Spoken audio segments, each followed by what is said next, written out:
வணக்கம் மக்களே, இன்றைக்கி நம்ம வந்து திருநெல்வேலி ஸ்டைலில் வந்து ஒரு அழகான சிக்கன் பிரியாணி தான் வந்து பண்ண போகிறோம். ஸோ இதை வந்து எவ்வளோ ஈஸியாகவும் டேஸ்ட்டாகவும் வேறு லெவலில் எப்படி பண்ணுறது தான் நம்ம வந்து பார்க்க போகிறோம். நம்ம சேனலுக்கு நீங்கள் முதல் திருப்பி வந்திருந்தீங்கன்னா உங்கள் வீட்டு பிள்ளையை நினச்சி நம்ம சேனலை லைக் அண்ட் சப்ஸ்கிரைப் பண்ணி நம்மளுக்கு ஆதரவு கொடுங்க. ஸோ நான் இப்போ சிக்கன் பிரியாணிக்கு தேவையானது எல்லாம் எடுத்து வச்சுருக்கேன். வாங்க சிக்கன் பிரியாணி எப்படி பண்ணுறதை பார்க்கலாம். ஸோ பாருங்கள் மக்களே, நம்ம வந்து இப்போ சிக்கன் பிரியாணிக்கு தேவையான எல்லா பொருட்களும் செட் பண்ணி கரெக்டாக வச்சுருக்கோம். பிரியாணி நீங்கள் பண்ண சொன்னால் என்றைக்குமே அடி நல்ல கனமாக உள்ள பாத்திரத்தை எடுத்துக்காங்க. நான் இன்றைக்கி வந்து 1/2 கிலோ ரைஸு வந்து பிரியாணி வந்து பண்ண போகிறோம். அதுக்கு 1/2 கிலோ சிக்கன் எடுத்துருக்கேன். பட்டை, கிராம்பு, ஏலக்காய், கல்பாசி, அன்னாச்சிப்பூ, பிரியாணி இலை, வெங்காயம் 4 வெங்காயம் கட் பண்ணியிருக்கேன், 2 தக்காளி பழம் கட் பண்ணியிருக்கேன், 2 பச்சை மிளகாய், மஞ்சள் பொடி, வத்தப்பொடி அண்டு கரம் மசாலா, நெய், உப்பு, புதினா, கொத்தமல்லி, தயிர், இஞ்சி பூண்டு பேஸ்ட்டு. இந்த இதே நம்மளுக்கு பிரியாணி செய்ய போதுமான பொருட்கள் போதும். நான் வந்து பார்த்திங்கன்னா 1/2 மணி நேரத்துக்கு முன்னாடியே இந்த ரைஸை வந்து ஊற வச்சுருக்கேன், நல்லா வாஷ் பண்ணிவிட்டு. ஸோ நீங்கள் வந்து பிரியாணி பண்ண சொன்னேன் ஃபஸ்ட்டே நல்லா வாஷ் பண்ணி வச்சுருங்க. ஊறின பிறகு வாஷ் பண்ணிங்கன்னா அந்த பிரியாணி வந்து அரிசி வந்து உடஞ்சிரும். ஸோ நம்ம வந்து பிரியாணி வந்து நீளமாக வராது, குச்சி குச்சா அந்த பிரியாணி பார்த்துக்கோங்க. ரைட்டு, இப்போ வந்து நம்ம வந்து எண்ணெய் விட்டு தாளித்து பிரியாணி பண்ண ஆரம்பிக்கலாம்.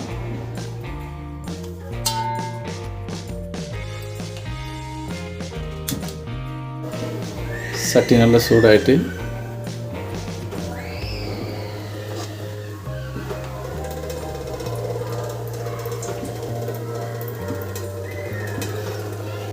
இப்போ வந்து பார்த்திங்கன்னா எண்ணெய் வந்து நல்ல சூடாகி வந்துட்டு இப்போ வந்து நமக்கு தாளிக்க தேவையான அந்த பட்டை, கிராம்பு, ஏலக்காய், அன்னாசிப்பூ, பிரியாணி இலை, கல்பாசி இதெல்லாம் போட்டு நம்ம தாளிக்கணும்.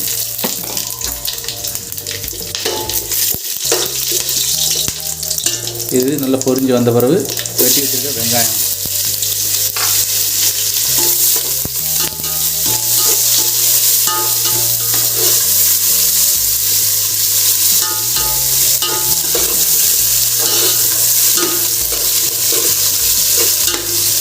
வெங்காயம் வந்து நல்லா பொன்னிறமாக வரந்தாட்டி நல்லா வதக்கி விட்டுக்கோங்க.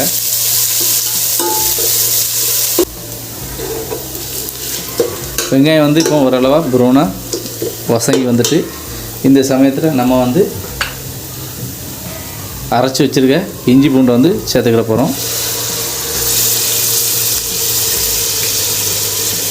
பிரியாணி பொறுத்த வரைக்கும் இந்த இஞ்சி பூண்டு தான் வந்து அந்த மனம் வந்து நல்லா தூக்கி கொடுக்கும்.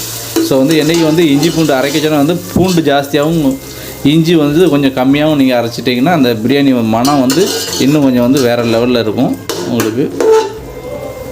வெங்காயம் இப்போ வந்து நல்லா வசங்கி வந்துட்டு இந்த சமயத்தில் நம்ம வந்து தக்காளி சேர்த்துக்கலாம்.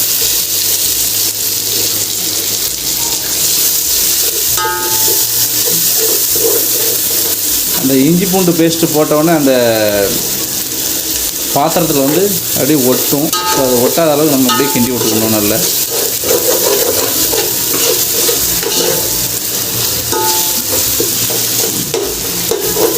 இப்போ தக்காளி நல்லா வசங்கி வர கொஞ்சம் நம்ம உப்பு சேர்த்து, பிரியாணியை பொறுத்த வரைக்கும் என்றைக்குமே 3 டைமாக உப்பு போடுவாங்க. ஸோ பார்த்துக்கோங்க. இந்த நேரத்தில் பச்சை மிளகாய் சேர்த்துக்கிடுவோம். நம்ம 2 பச்சை மிளகாய் தான் போட்டிருக்கேன். ஒரு கொஞ்சம் புதினா, கொஞ்சம் கொத்தமல்லி,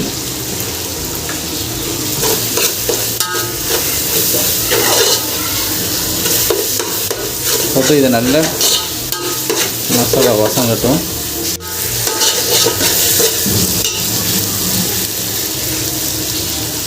ஒரு ஸ்பூன் மஞ்சள் பொடி, கொஞ்சமாக வத்தப்பொடி, கரம் மசாலா,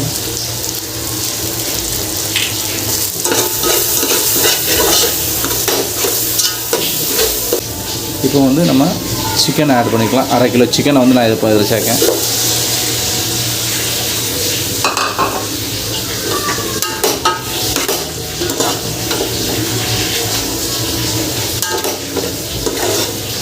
பாருங்கள் அந்த மசாலாலாம் எப்படி நல்ல அழகாக சேர்ந்து சிக்கனோட கலந்து எவ்வளோ சூப்பராக வருதுன்னு.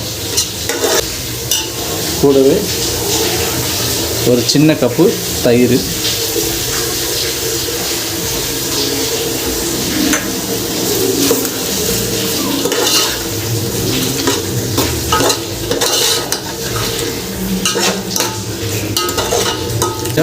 ஆஃப் குக் ஆன பிறகு நம்ம வந்து தண்ணி சேர்த்துக்கணும்.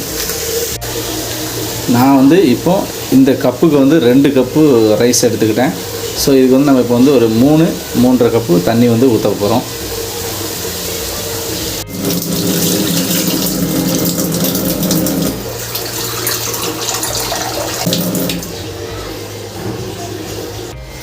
இப்போ இந்த சிக்கன் வந்து ஆஃப் குக்கு வரந்தாட்டியும் நம்ம வந்து கொஞ்சம் மூடி போட்டு வேக விட்டுக்கலாம்.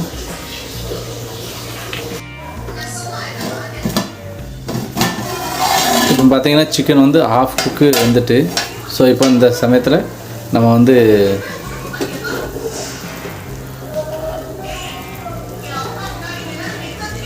ரைஸை சேர்த்துக்கிடலாம்.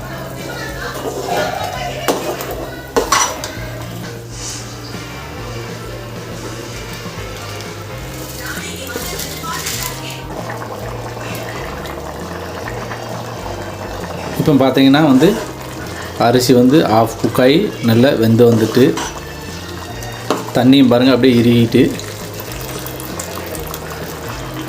இந்த பதம் வரணும் பாருங்கள்.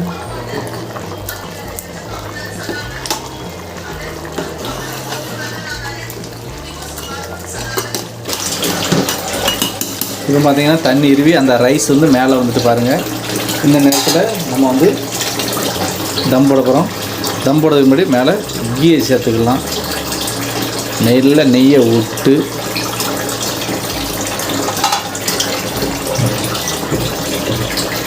புதினா,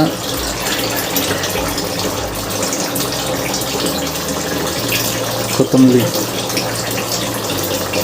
நல்லா போட்டு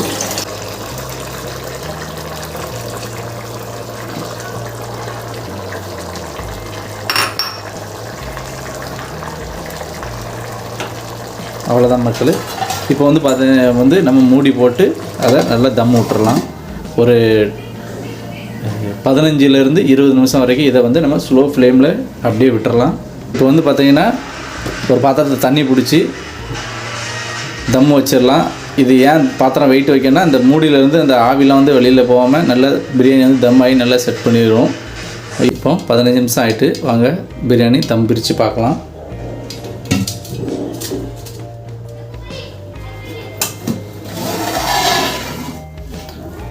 பாருங்கள் மக்களே, பிரியாணி அரிசி வந்து எப்படி குச்சி குச்சியாக வந்து நல்ல நீளமாக அழகாக வெந்து வந்திருக்கு. பிரியாணி தம் பிரிக்க சொன்னேமே ஃபஸ்ட்டு வந்து அந்த ஆவியெல்லாம் வந்து ஃபஸ்ட்டு வந்து கொஞ்சம் வெளியில் ரிமூவ் ஆகி போய்க்கணும். அதுக்கப்புறம் தான் வந்து நம்ம வந்து கரண்டி போட்டு அந்த தம்மை வந்து நல்லா பிரித்து விடணும். அப்படின்னா தான் வந்து ரைஸ் வந்து உடையாமல் இருக்கும்.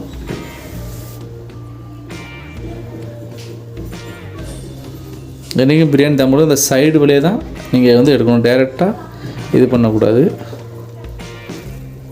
பாருங்கள் பிரியாணி அரிசி பாருங்கள் எப்படி நல்ல நீளமாக சேமியா மாதிரி அழகாக வந்திருக்கு. இந்த மாதிரி சைடு வழியாக பிரியாணியை வந்து தம் பிரித்து விடணும்.